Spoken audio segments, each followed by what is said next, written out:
नमस्कार, मेरा नाम आलोक है। आप लाइव सीरीज देख रहे हैं। शहीद जगदेव प्रसाद की शताब्दी वर्ष जयंती के अवसर पर आज पटना के बापू सभागार में एक बड़ा कार्यक्रम किया गया था, जिसकी अध्यक्षता बिहार सरकार के मंत्री आलोक मेहता कर रहे थे। और तेजस्वी यादव जो कि इस कार्यक्रम में पहुंचे सूबे के उप मुख्यमंत्री हैं, उन्होंने इस कार्यक्रम का विधिवत रूप से उद्घाटन किया। उनका खूब स्वागत किया गया है। और फिर तेजस्वी यादव ने मन से कहा है, जिसकी जितनी हिस्सेदारी उसे जिसकी जितनी आबादी है उसे उतनी उसकी हिस्सेदारी मिलेगी। ये बात भी सही कह दी है, जिसकी जितनी आबादी है उसे उतनी उसकी हिस्सेदारी देंगे तेजस्वी यादव। इशारों में विरोधियों को चिताया भी है। क्या कुछ तेजस्वी यादव मंच से कह रहे हैं। शहीद जगदेव प्रसाद की जयंती समारोह के अवसर पर आरजेडी की ओर से एक बड़े कार्यक्रम का आयोजन किया गया था। तमाम तस्वीरें आपको दिखा रहे हैं मंच की, जहाँ पर तमाम जितने वरिष्ठ नेता मौजूद थे। खूब गाजे बाजे के साथ तेजस्वी यादव का स्वागत किया गया। क्या कुछ वो कह रहे थे, जरा सुनिए। जब आलोक मेहता जी भाषण दे रहे थे, जब उन्होंने जगदेव बाबू को एड्रेस किया तो बिहार के लेनिन बोल करके एड्रेस किया। हम आलोक जी को और आप सब लोगों को बताना चाहते हैं कि जगदेव बाबू की जो कुर्बानी रही है, जो संदेश उन्होंने समाज को दिया है, वो बिहार के लेनिन नहीं बल्कि भारत के लेनिन है।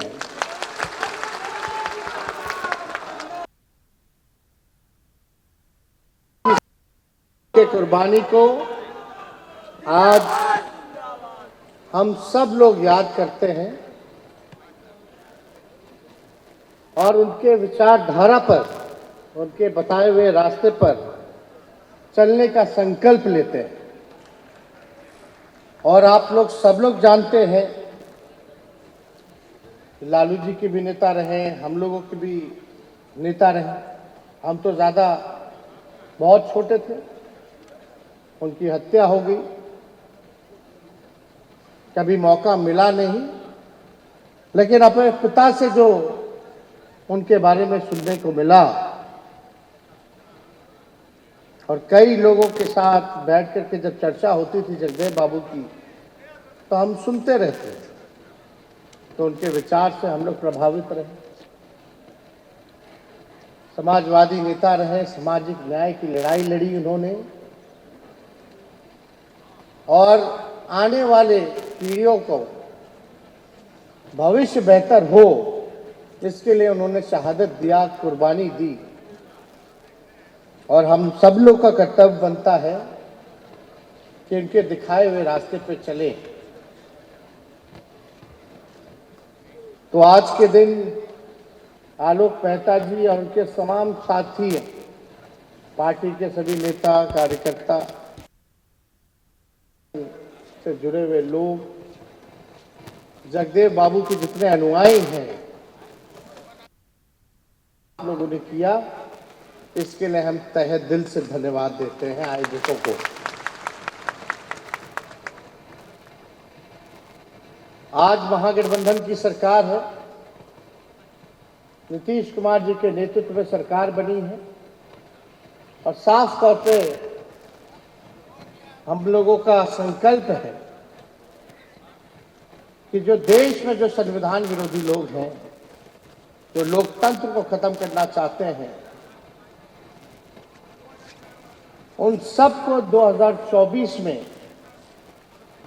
देश के गठबंधन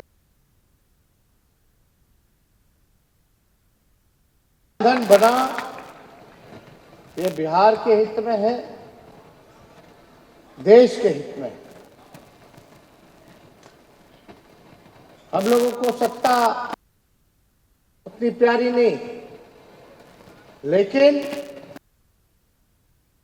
बताना चाहते हैं कि जिस प्रकार के देश में चंद कुछ लोग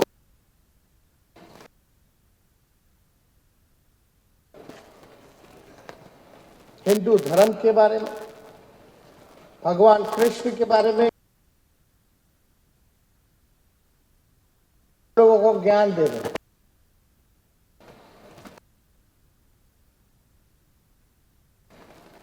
चंद लोगों के लिए नहीं।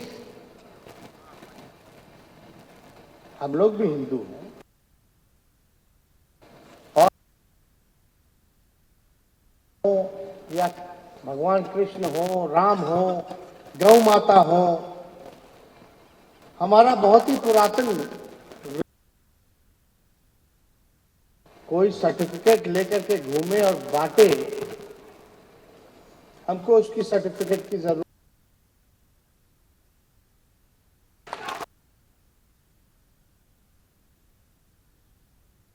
में आई, भाजपा सत्ता में आई है, तब से हमारा देश का संविधान कमजोर हुआ। SC ST पिछड़ा वर्ग, अति पिछड़ा, लोकतंत्र में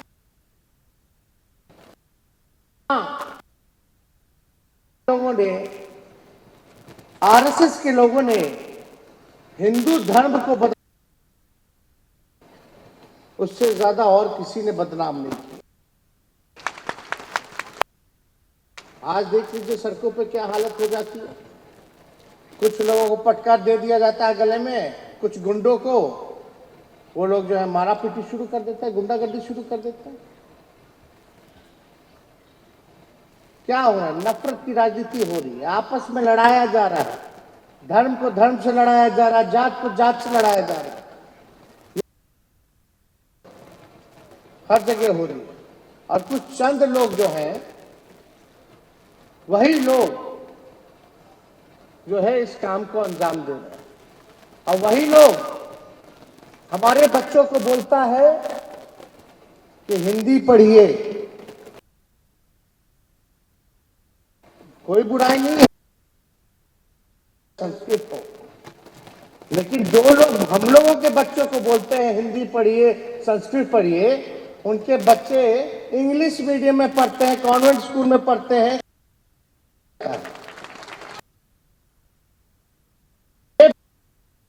समझने की जरूरत है। जितने भी बड़े हैं, मानवतावादी हैं, संत फकीर हुए, वो सभी मेहनतकश वर्गों से संबंध रखते थे। और हम सब लोगों को एक एक चीज, इनके मॉडल को, इनके डिजाइन को, RSS क्या एजेंडा लागू कर रही है, इसको हम लोगों को जानने की जरूरत है। और आप सब लोग देखते होंगे कि अभी क्या क्या डिस्कशन चला, एजेंडा चला। अब हम पूछना चाहते हैं, ये वर्ण व्यवस्था जो है किसने बनाई है? ये वर्ण व्यवस्था किसने बनाई? कुछ लोग, जो चंद लोग हैं, अपने वर्ण को श्रेष्ठ बोलते हैं, और जिसकी सबसे ज्यादा संख्या भारी है उनको ये लोग निम्न वर्ग बोलता है।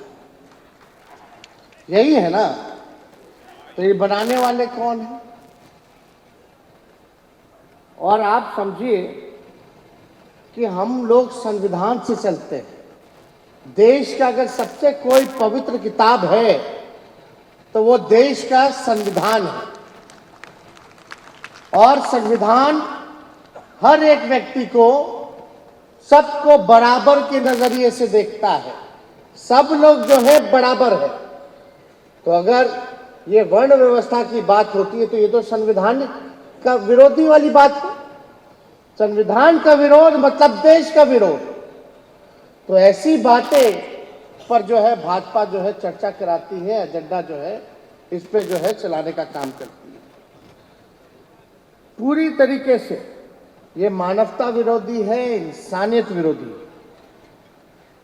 और कुछ लोग जो कथाकथित है, हम लोगों को जो निम्न वर्ग कहते हैं, अगर कोई निम्न वर्ग में से, कथाकथित निम्न वर्ग में से पढ़ लिख करके इनसे सवाल पूछे वर्ण व्यवस्था के बारे में, तो इन लोग जो है अपने हिसाब से काम करता है। किस हिसाब से? आप लोग सब लोग देखे होंगे, जो लोग सवाल करता है इन लोगों से। तो हम तो ये कहना चाहते हैं कि हिंदू है तो बड़ा छोटा क्यों है भाई? अगर हम सब हिंदू हैं तो बड़ा छोटा कैसे है?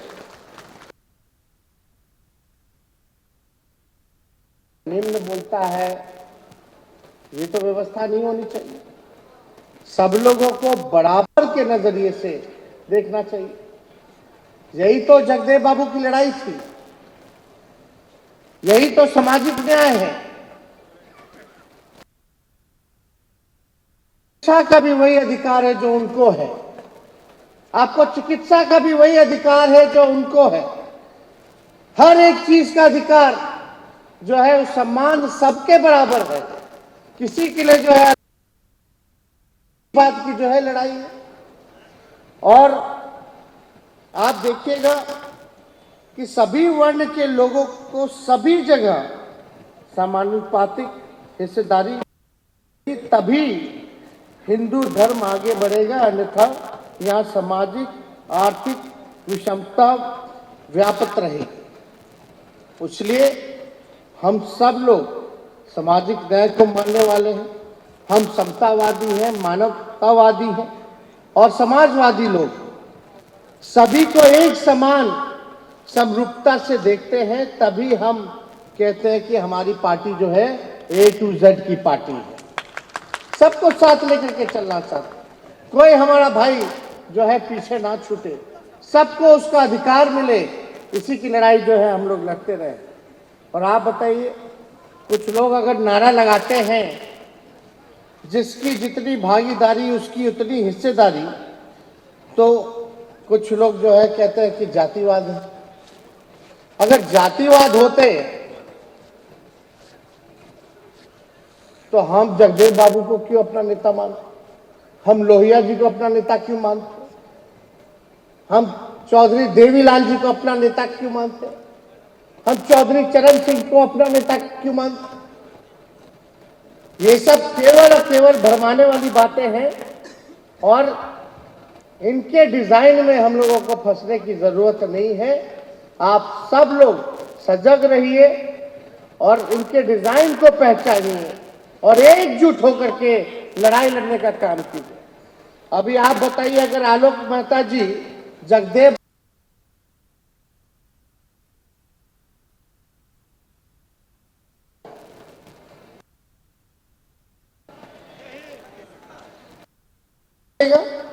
कि आलोक मेहता जी को मारने की धमकी दी जा रही, कौन लोग हैं ये लोग? चाहे आलोक मेहता जी को मारने की बात हो, धमकी मिल रही हो, जो मौर्य हैं यूपी में उनको धमकी मिल रही हो मारने की, ये लोग कौन लोग हैं? ये लोग वही लोग हैं जो देश आकर के देश को जो है लूट, बजट था कि नहीं था? आज देश का बजट सामने आया, बताइए बिहार को क्या मिला बजट में? कुछ भी नहीं मिला, ठेंगा दिखा दिया। सबसे ज्यादा भाजपा को जो है यहां से सांसद चुनाव जीत करके भेजने का काम किया बिहार। उन सांसदों को, उन मंत्रियों को जो केंद्र मंत्री हैं बिहार के, उनको शर्म नहीं आता। क्या लेके आए बिहार के लिए? ना बिहार को विशेष राज्य का दर्जा, ना बिहार को विशेष पैकेज। एक काम जो है उन लोगों ने नहीं किया। पहले रेलवे बजट आता था, पता चलता था कितना ट्रेन मिल रहा है, कहां से कहां खुल रहा है, किराया कम हो रहा है कि नहीं हो रहा। अब तो रेलवे बजट को गायब कर दिया है। और आप देखिएगा देश कहां जा रहा है, आर्थिक स्थिति क्या है देश की? कहीं कुछ नहीं। यही भाजपा के लोग कहते थे कि 2022 में हर घर को जो है पक्का कराने का काम करेंगे, जिसको घर नहीं उसको पक्का घर देने का काम करेंगे। आज 22 हो गया, कहां है? यही लोग बोलते थे हर किसानों का दुगुना आय जो है दुगुना करेंगे, 22 हो गया। इस पे आज कुछ भी चर्चा न, पक्के मकान की चर्चा। ये बोलते थे कि हर साल 2 करोड़ लोगों को रोजगार देंगे, नौकरी देंगे। कहां है? ना नौकरी पे चर्चा, ना महंगाई पे चर्चा। पूरी तरीके से जो है हिंदू मुसलमान धर्म, इसके नाम पर केवल अंदर ही अंदर देश की संपत्ति को बेचा गया। एयर इंडिया बिक गया, रेलवे बिक गया, एसबीआई बिक गया, क्या क्या नहीं बिका। सारे देश की संपत्ति को बेचा जाएगा। खरीदने वाले भी चंद लोग हैं। वही चंद लोग जो है देश को चलाने का काम कर रहे हैं। दूसरे राज्य में इनकी सरकार नहीं होती है तो वहां जो है अपने कुछ जांच एजेंसियों को भेज करके जो है तबाह करती है, तंग करती है। खरीद फरोख्त करके विधायकों का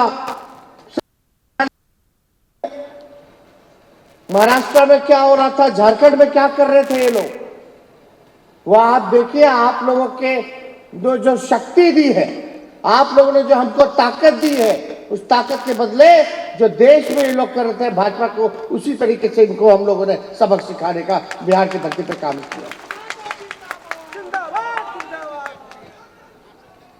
समाजवादी पार्टियों को खत्म करना चाहते थे ये लोग, क्षेत्रीय दलों को खत्म करना चाहते थे ये लोग, आप देख लीजिए। और आने वाले समय में आप सब लोगों से यही हम अपील करेंगे कि आप सब लोगों को एकजुट रहना है। ये लंबी लड़ाई है और हमको बताते हुए खुशी हो रही है कि आज महागठबंधन की सरकार बनी है तो जातीय जनगणना जो है उसकी शुरुआत हो गई है। कितना बड़ा काम हो रहा है। 31 के बाद अब जो है पूरे उत्तर भारत में अगर कास्ट बेस्ड सर्वे हो रहा है तो वो बिहार में हो रहा है, जिसकी शुरुआत कर दी गई है। जितने हाउस काउंटिंग है, हाउस होल्डिंग है, उसकी पहले फेज में काउंटिंग शुरू हो गई है और ये 3 से 4 महीने में पूरी प्रक्रिया को जो है पूरा कर लिया जाएगा। पता चल जाएगा कि किसकी कितनी संख्या है, सब कुछ सामने आ जाएगा। और जब सामने आएगा तो एक साइंटिफिक डेटा आएगा, तो उसके बाद आप तय कर सकते हैं जो अंतिम पैदान पर जो समाज है उसको हम लोग मुख्य धारा लाने में, उसके लिए बजट में प्रोविजन करके योजना जो है हम लोग बना सकते हैं।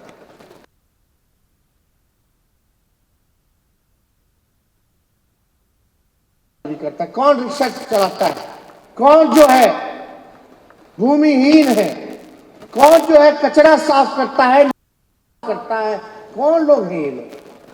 तो जब तक ये नहीं पता चलेगा तब तक आप जो है सही से बजट नहीं बना सकते, योजना नहीं चला सकते। तो ये डेटा हम लोगों के पास आ जाएगा, सारा चीज पता चल जाएगा कि क्या हो रहा है। तो इस पे हम लोगों की सरकार काम कर रही है। और अभी की संख्या में हम लोगों ने सरकारी नौकरी को लेकर के जो रिक्त पदे थे उसको भरने के लिए हमारी सरकार ने जो है पूरी तरीके से उसका कैबिनेट से हम लोगों ने किया है। जो सीटें जो भरनी है, पद को सृजन किया है और आने वाले समय में कुछ दिनों में इसकी प्रक्रिया चालू है। स्वास्थ्य विभाग ही 1,60,000 नौकरी, सरकारी नौकरी देगा। आप देखिएगा पुलिस महकमे में जो है बड़ी संख्या में जो है नौकरी निकलने जा रही है। लगभग 3 लाख नौकरियां शिक्षा विभाग में निकलने वाली है। तो ये सारा जो हम लोगों का कमिटमेंट था 10 लाख लोगों को सरकारी नौकरी देने का, कुछ दिनों में देखिएगा ये हम लोग पूरा करने का काम करेंगे। तो इसमें हम लोग पीछे नहीं हटने वाले। इस काम को हम लोग सब लोग जो है पूरा करेंगे। और इतना हम बता दें कि आज आप सब लोग बहुत सुबह से आप लोग यहाँ आए और यहाँ लगातार आप लोगों के बीच जो है कई लोगों ने अपने भाषण को रखा, कई वक्ताओं ने अपने बात को रखा। और हम यही उम्मीद करते हैं आप लोगों से कि आज जो बातें, जो चर्चा यहाँ हुई है, इसको आप लोग भूलिएगा मत। और एक बात जान लीजिए आप लोग, किसी की हिम्मत नहीं है जो आलोक मेहता को छू करके दिखा दे। ये बात समझ जाइएगा। और कुछ लोग तो होता ही है गड़बड़ लोग, कुछ मीडिया लोग हैं, बोले हैं क्या तोड़ मरोड़ के दिखाएगा क्या, असली चीज तो दिखाता नहीं है। वो तो एक एजेंडा पे जो है वो लोग काम कर रहा है। तो इसलिए आप सब लोगों को जो है घबराने की ज़रूरत नहीं है। आप सब लोग जो है मजबूत इरादे के साथ यहाँ से लौटिए और आने वाले समय में बाद में हम लोग आप लोगों के यहाँ भी हम लोग आएंगे, हर जगह हम लोग घूम घूम करके कार्यक्रम करेंगे और जागरूकता अभियान जो है और तेजी से लेकर के जाने का काम करेंगे। तो ज़्यादा समय ना लेते हुए यही चंद शब्द कहते हुए हम अपनी बातों को विराम देते हैं और आप सब लोगों को इतना ज़रूर कहते हैं, आप लोगों से हम बस इतना और कहेंगे कि आप लोग जो है 4 कदम आगे बढ़ाइए और हम 16 कदम आगे बढ़ाने का काम करेंगे इन्हीं चंद शब्दों के साथ। और टिकट विकेट की बात है तो उसमें आप लोग चिंता मत कीजिए, जिस हिसाब की हिस्सेदारी है उस हिसाब से आप लोगों को मान सम्मान मिलेगा, उसमें कोई कमी नहीं होगी। बहुत बहुत धन्यवाद। जय हिंद, जय बिहार। तो उप मुख्यमंत्री तेजस्वी यादव ने क्या कुछ कहा, हमने आपको सुनवाया है। देखना यह है कि आने वाले समय में जातीय आधारित गणना तो बिहार में कराई जा रही है। एक तरफ जहां तेजस्वी यादव जो देश का बजट आया है उस पर भी खूब जमकर बरसे हैं। केंद्र सरकार ने बिहार को क्या दिया बजट में, सवाल भी पूछ रहे हैं। वहीं जो कुछ लोग हिंदू धर्म के ठेकेदार बनते हैं उन्हें भी आड़े हाथों लेते हुए तेजस्वी यादव ने कैसे हमला बोला है, जुबानी तीर चलाया है, आपने सुना है। हमारे चैनल को सब्सक्राइब कर लें, साथ साथ फेसबुक पेज भी लाइक करें। धन्यवाद।